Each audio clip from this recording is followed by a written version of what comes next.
Terima kasih pemirsa, Anda masih menyaksikan Gaya Hidup Masa Depan, cicil masa depan mapan dari sekarang. Nah, sekarang ini kita mau ngobrol-ngobrol juga nih bersama dengan Pak Agus dan juga Kiora. Apa kabar Pak Kabar baik. Agus? Halo Kiora. Kiora. Halo. Kita lanjut ngobrolnya ya Pak Rusli ya. oke. Ini sudah ada Mas Agus.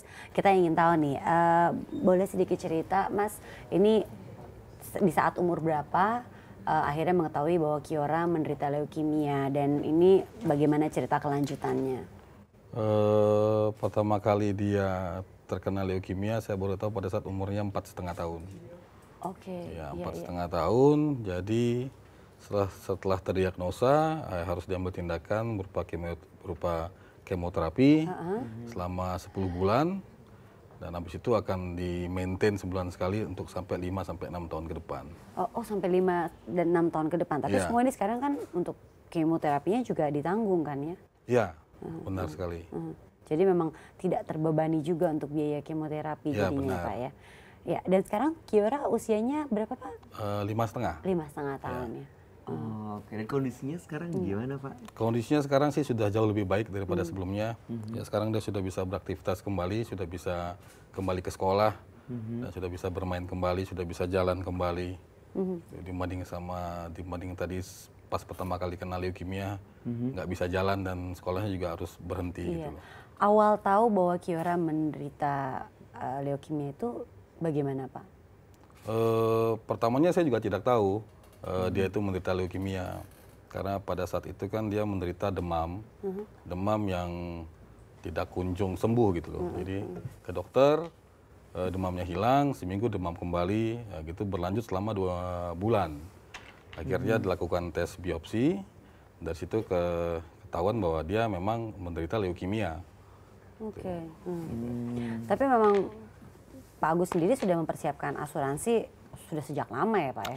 Sudah. Untungnya ya. Iya, itu dia. Nah, ini jadi cukup terbantukan dengan adanya asuransi yang Bapak miliki Ya, gitu ya? benar sekali. Jadi pada saat pertama kali Kiora lahir, begitu memang dia sudah bisa masuk asuransi, langsung saya masukkan asuransi. Oh,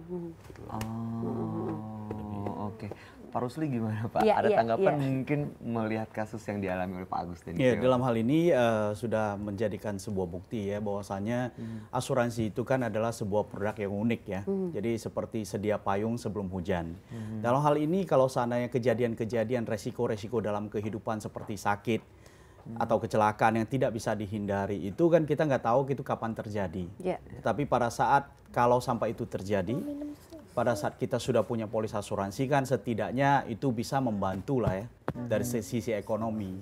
Sehingga sering dikatakan bahwa polis asuransi, asuransi jiwa atau asuransi kesehatan itu merupakan sebuah bukti cinta atau surat cinta yang paling tulus. Dimana kalau seandainya sampai keadaan itu terjadi ya, seperti contohnya Pak Agus dalam hal ini kan adalah bukti bahwasanya bukti cinta, sehingga sampai keadaan terjadi ya Pak Agus itu nggak pusing lagi pikirin masalah biaya. Sehingga fokusnya Pak Agus adalah supaya bisa memberikan perhatian lebih ya, memberikan kasih sayangnya supaya membantu proses penyembuhan ini lebih cepat. Nah Pak Rusli, berarti sebenarnya produk asuransi apa nih yang paling tepat? Mungkin pemirsa juga ada yang, oh iya bener juga ya, ini kayaknya saya harus punya deh produk asuransi tersebut. Dalam hal ini tentunya yang berhubungan dengan case ini adalah polis asuransi yang berhubungan dengan polis asuransi kesehatan, polis asuransi yang mengcover juga penyakit kritis ya, sehingga dalam case-nya Kiora ini kan semua biaya pengobatan termasuk kemoterapi itu masuk dalam coverage atau perlindungan daripada polis.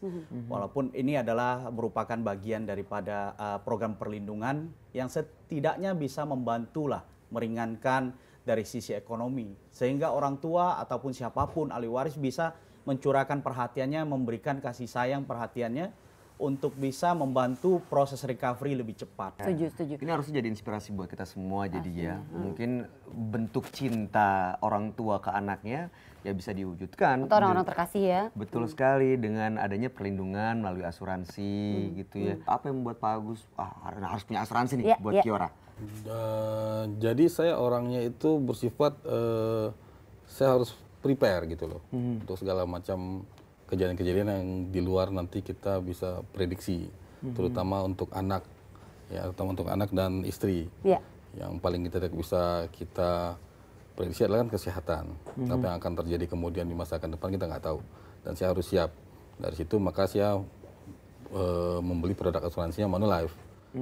Jadi pertama kali Kiora lahir, dia sudah bisa masuk asuransi, langsung saya masukin asuransi. Dan kebetulan Pak Agus ini orang yang insurance minded ya. Jadi di Indonesia itu perlu sekali kita mengedukasi masyarakat untuk mengerti asuransi. Banyak orang masih merasa bahwa asuransi itu adalah uang yang harus saya cicil untuk sesuatu yang saya nggak tahu kapan benefitnya saya akan nikmati. Mudah-mudahan sih kalau benefitnya sih jangan dinikmati ya, tapi investasinya penting. Betul. Benar. Jadi dalam hal ini kita perlu juga mengedukasi masyarakat. Jadi penting asuransi. Asuransi itu ibarat sedia payung sebelum hujan. Oke, ini saya nambah lagi nih ilmu saya nih. Iya kan? Ilmu untuk mewujudkan cinta di hari kasih sayang, ya kan? Dengan membeli produk asuransi buat orang-orang seperti buat anak saya, buat istri saya. Iya. Gitu. Itu kan seperti memberikan kebebasan, ya kan? Nah, itu dia. Betul, kebebasan dalam artian kebebasan dari beban-beban. Betul. Yang harus ditanggung jika terjadi resiko yang tidak diinginkan, ya kan? Karena kita nggak akan pernah tahu. Balik lagi, umur itu yang tahu hanya Sang Pencipta. Jadi memang kayaknya boleh kita sedikit rubah ya. Romantisme itu nggak perlu dalam bentuk yang dinner, kasih kadonya kado-kado barang mahal. Cincin. Betul. Itu juga mau juga sih ya kalau bisa dua-duanya, nggak masalah ya Pak ya. Tapi maksudnya emang ini ada satu yang lebih bermanfaat lagi, yaitu memang memberikan asuransi, ya kan Pak? Ini kan seperti tadi kita sampaikan, kita tuh udah dilindungi di awal supaya kita mendapatkan kebebasan dari beban-beban yang mungkin kita akan hadapi jika terjadi hal-hal resiko-resiko yang tidak diinginkan. Persis, kita nggak pernah tahu kapan dipanggil Tuhan, jangan sampai udah kehilangan orang yang dicintai, tapi juga terpuruk secara ekonomi. Kamu jangan berisik, Kiora lagi tidurin yang digendong tadi aku gitu ya Kiora ya. Kalau gitu sekalian gitu kita pamit aja ya. Lagi bobo ya? Mau bobo ya? Kelincinya mau bobo ya? Iya, jangan berisik. Kalau gitu pemirsa, kita sekalian pamit aja ya dari hadapan Anda ya. Jangan lupa minggu depan balik lagi berjumpa dengan kita di Biaya Hidup Masa Depan, cicil masa depan mapan dari sekarang. Yaudah, boboin lagi. Shh.